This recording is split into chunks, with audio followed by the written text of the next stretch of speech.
All right, guys, I have no idea what day it is today in training to qualify for Tokyo 2025, but I'll probably put it here right now. It has been absolutely crazy lately, guys. I am currently at Fred Cohn Park, as you can see, our orange fence joining us here today again. And today I am doing a pre-race warm-up or pre-race prep. And basically what I'm racing at the East Coast Relays tomorrow in Jacksonville, Florida. And also this is my very last day in Gainesville, Florida. So today I'm heading to Jacksonville, and then from there, after my race tomorrow, I'm heading home. I'm driving home. It is bittersweet, guys. It's a very much of a, I'm obviously happy to go back to Canada, but at the same time, I absolutely love it here in Gainesville. And it'll be a bummer, but with that said, let's get at the workout.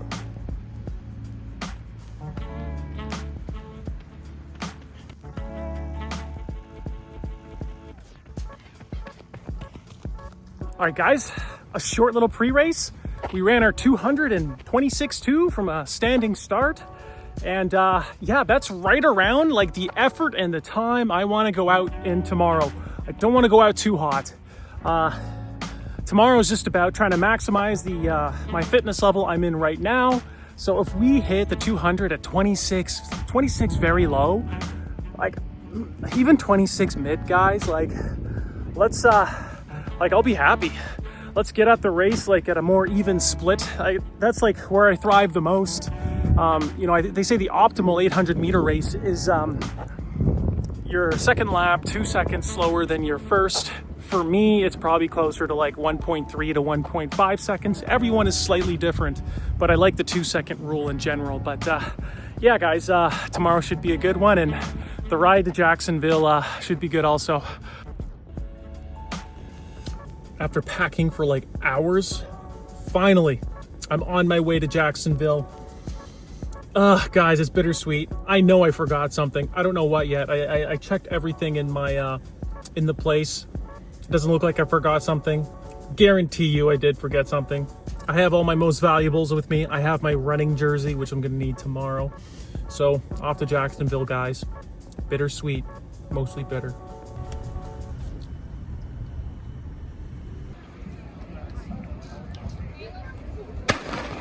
Here we go. Heat 1-7 with Pedroza, Chena, Arnold, Kichuk, Hatton, Jones, Cardenas, Dawkins, Western, Penzojas. Want to keep an eye on Robert Pedroza in lane number 1, the winner of the 1500 meters last night. Personal best of 1:47.37. One of the stalwarts of the men's distance program here at the University of North Florida. It's like Joe Wester of Florida, your early leader.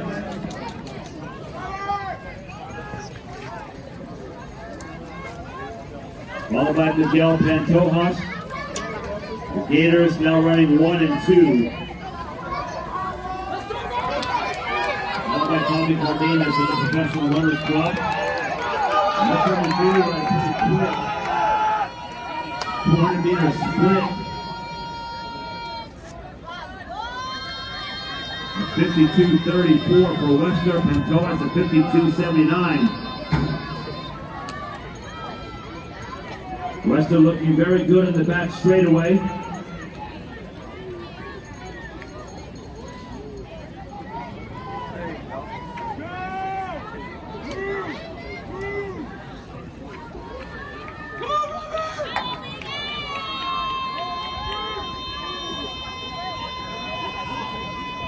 And that's Joan Chena of South Carolina, followed by Miguel Pantojas.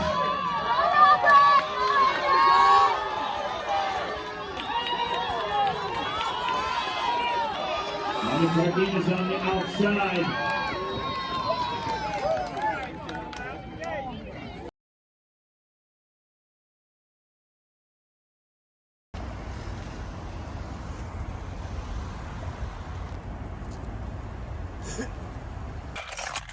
Guys, this should be illegal. Look at this. You can see the color of my shirt. That should be illegal in all 50 states, potentially a war crime.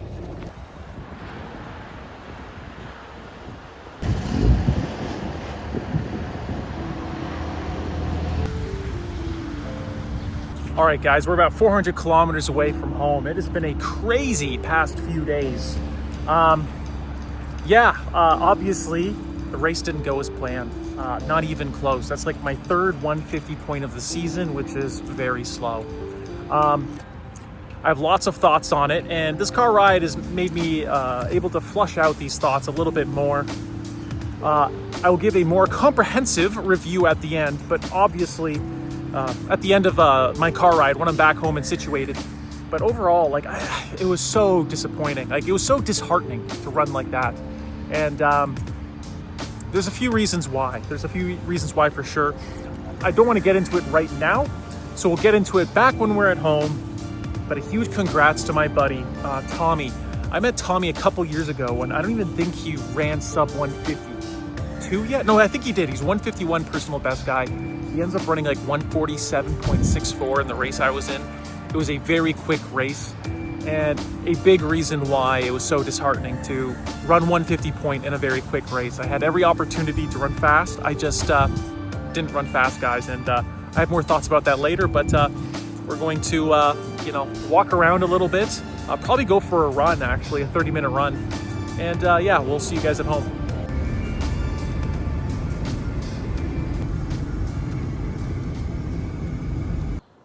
All right, guys, welcome to Canada. It is certainly colder up here than it is down south in Florida right now. It's like staying late at night and early in the morning. Like, it is chillier here for sure. Like, I don't have a sweater on hand just because I came from Florida, but you definitely need one when it comes nighttime, or even on chilly days here. It's just noticeably colder, but that's besides the point. We're back up north. I'm currently in Scarborough. I drove from Gainesville to Jacksonville, spent the night in Jacksonville. I had my race, and then from Jacksonville, I came all the way up north. I took 3 days to travel here. I take 3 days in general to travel from Florida to Canada, just because it's easier for me to recover. If I do, I can do it in 2 days, but the issue with 2 days is just like, I'm just so sore after, and like my butt hurts and my back hurts. So instead of just kind of driving, 2 days straight, I take 3 days, is what it is. I feel really good right now. Today is a day off. As for the post-race review, as I said in that quick little update I gave you guys earlier in the video, on my way back, is it was demotivating, that race. We had a nice taper for it, like we tapered for the 600 on April 5th, and things did not go the way that I wanted them to go.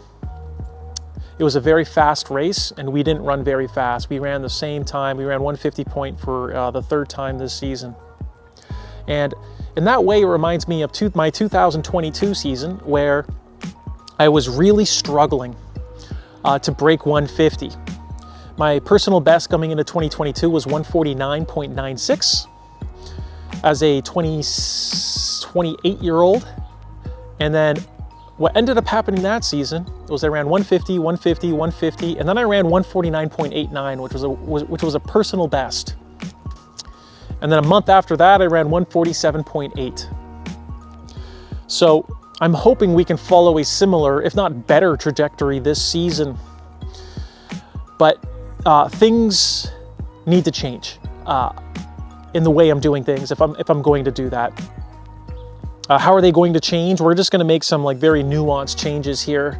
It's actually hard for me to describe to you guys why things aren't going as well as I think they should be. But one of the reasons I know for sure is I'm going through a few issues right now.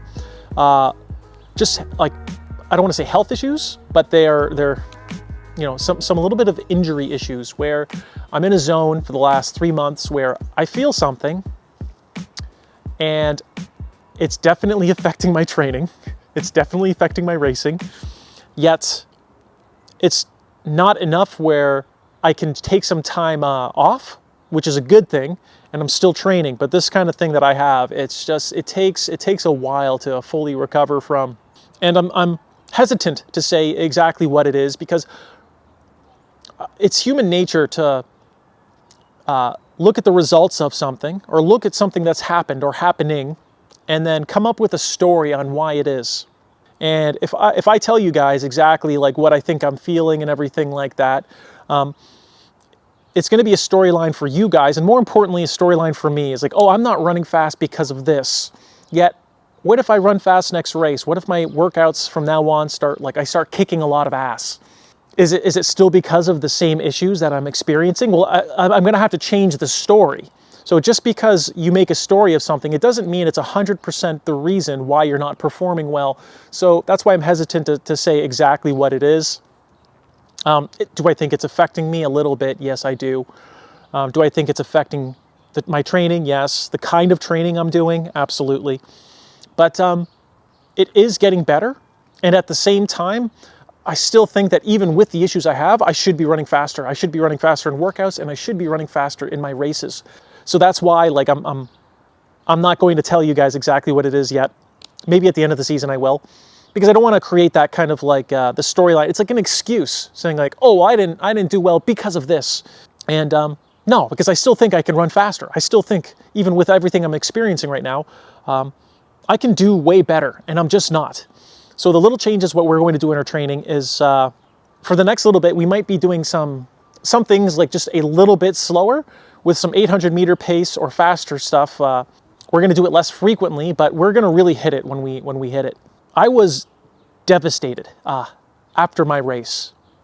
It was just such a bummer, guys. It's such a bummer to be working this hard, to be cutting this much weight, to be, working out this hard, to be eating healthy, to be making the normal personal sacrifices that, professional athletes make. I'm not a professional athlete, but, I remember talking to one of my Canadian competitors one time. His name was Yassine, and he put it best. He said that we're not professional athletes. We might not be full-on professional athletes, but we live like we are. Like, there's no difference between what we do and a professional athlete do in terms of how serious we take things.